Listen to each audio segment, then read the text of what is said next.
Okay guys, as we can see that there is an error on the index page. So today we will remove this error by editing and putting our database credentials in the ESDN framework. Also we will have to create a very simple database for the sec to learn how to connect to the database through SDN framework. So let's start. Okay, you can see I have already opened the guestbook root directory in my visual code. So by clicking the index page, you can see this page is simply called the methods from the framework, and you can see that there's very straightforward coding here. But for this, to remove the error from the main page, we are going to install this simple database on our local machine. This is just to learn how to connect to the database using the framework. So I'm going to import this database in my MySQL database engine. I'm using SQL Yolk, but you can use the PHP MyAdmin or whatever you are feasible with. So it's up to you. I'm using the SQL Yolk and I'm importing the DB over here by executing the script, and you will see how this work. So we will go to the guestbook application. Yeah, here it is, and execute. Then it is a very small database. You can see this is installed now, and there's only single table employees. Here's some is simple data, and uh, let's show you how to connect these things to the database. First of all, I'm going to open the base 64 encoding and decoding website. Here I will put the required credentials from classes. This is basically the framework where I'm going to edit the class, namely uh, DbPatharray. Yeah, it is. Here it is. Okay, I'm going to put the name of my DB, and the DB name is the. So I'll copy this and encode it. This is the DB name. This is just for the sake to secure your database and to prevent the user's attack.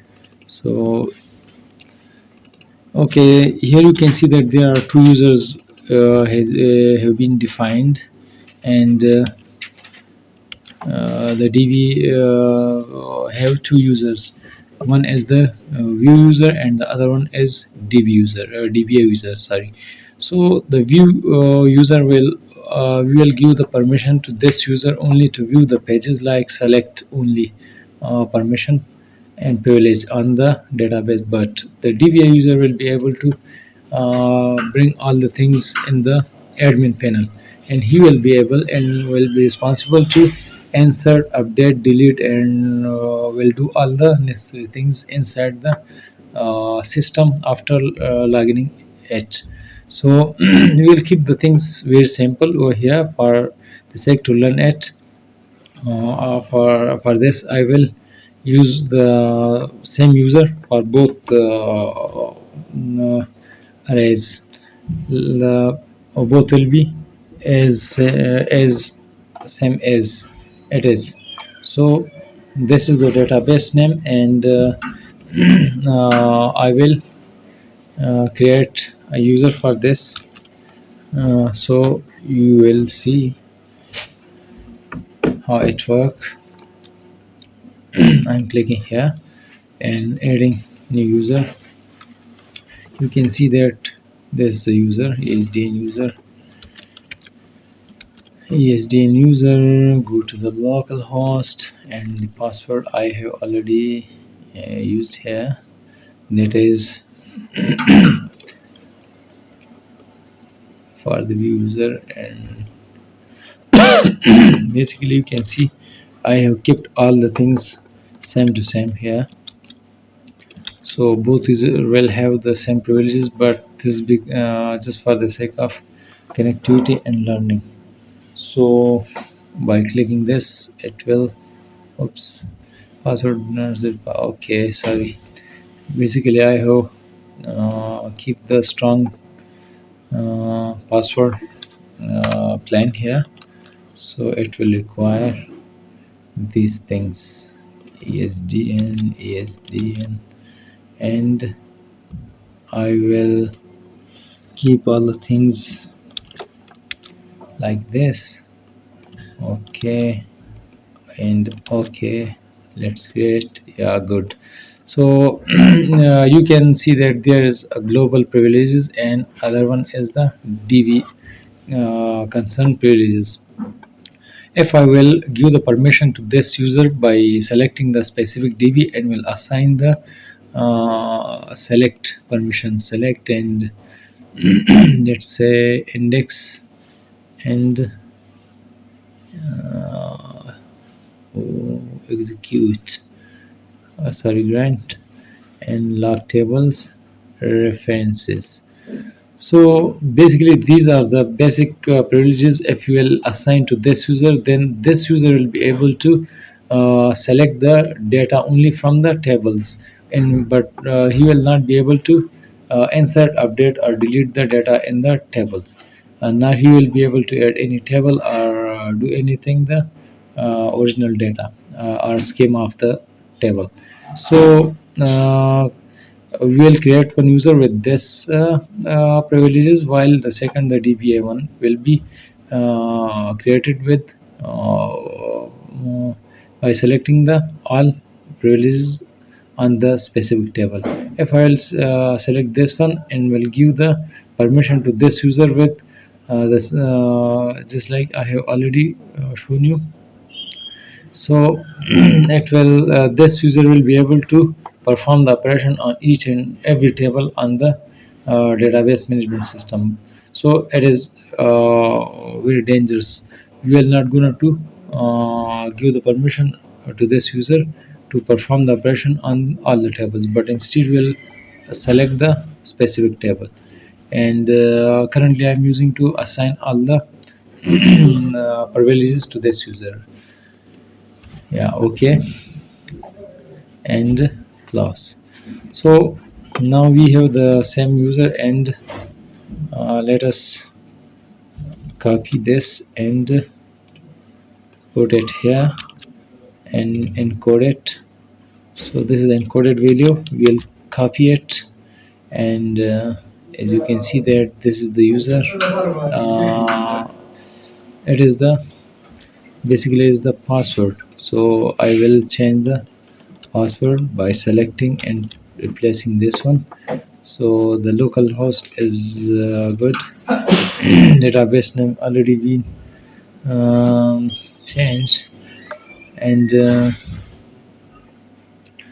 oh, okay, I have already changed the database name. So the user will, let's see, let's copy the username and change it as well, that we can see. I think, yeah, it is already been changed over here by default. So these are the credentials we will put here, and we'll save the file. That's it. Now refresh the page, and yep, it's working good. You can see at the first lines, first three lines, these are the records in our table. As it is very simple database having one single table, the name of the table is employee. There are only three records exist. For the sake of learning, I have only displayed the name of the table, the data of the table, and here it is a search. Let's suppose I wanna search Amjad, A M J A D Amjad, and search for, you can see it showed a record Amjad Khan. There is this one. Let's suppose I'm searching with Khan. By pressing this, it show two records. This is this one and this one. And what about Shah? Yeah, click. So it is showing only the single record. So in this video we have seen that there's only a single page in which we are going to change the database detail, and that's it. There's no nothing to change in this or database tables or database classes. And this is a very simple way to connect to the system. After that, you can see that there are a lot of other classes. Like this is the master class which connect to the database using the same credential from this, but it has already two childrens like db and db app db. Yeah. So what are these two classes do, and what is this master do? In the master table, you can class, you can see that there is a constructor and destructor, then connect method, the protected connect method, and all methods have the code snippet. If you don't know, you can read out these things and will understand how it is work. So it is a PDF classes basically, but we have reduced and reduce the methods by collecting all information in one single class method. So get record set and get record set field, basically this is the new version of the get record set is field is the new version of the get record set method. So if you are using this one, basically both are the same thing, but it will if you can read out the code, you will see that there is both will return the array of the data if there is any data exists. Otherwise it will return an empty array. So we'll use all these things, but this master table have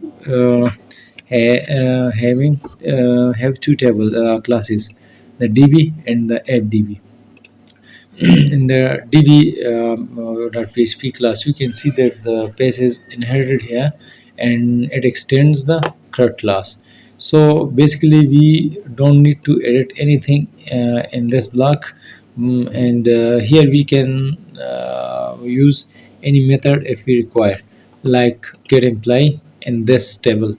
I have, you can see that I have used the master parent table get card set field method by passing the SQL query parameter.